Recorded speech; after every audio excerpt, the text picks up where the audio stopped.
महाराष्ट्र राज्यातील प्राचीन मंदिरांना मिळणार नवे वैभव, मंदिरांचा कायापालट होणार, महायुती सरकारचा निर्णय.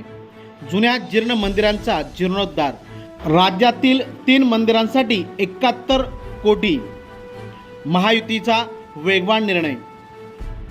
500हून अधिक वर्षापासूनच्या जुन्या जीर्ण झालेल्या प्राचीन मंदिरांचा कायापालट करण्याचा निर्णय देवाभाऊंच्या महायुती सरकारने घेतला आहे. त्यानुसार राज्यातील 9 पैकी 3 मंदिरांच्या जीर्णोद्धारासाठी MSRDCने 71 कोटी रुपयांचा 5 निविदा काढल्या आहेत. या निविदा मान्यता मिळाल्यानंतर या मंदिराच्या जीर्णोद्धाराचे काम सुरू होईल.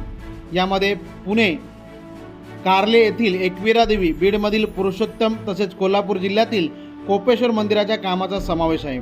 त्या निर्णयाची अंमलबजावणी करण्याची जबाबदारी MSRDCकडे सोपवली आहे. म्हणजेच देवाभाऊंच्या नेतृत्वात महायुती सरकार आल्यापासून पुन्हा एकदा हिंदू सण आणि संस्कृती महत्त्व मिळू लागले आहे.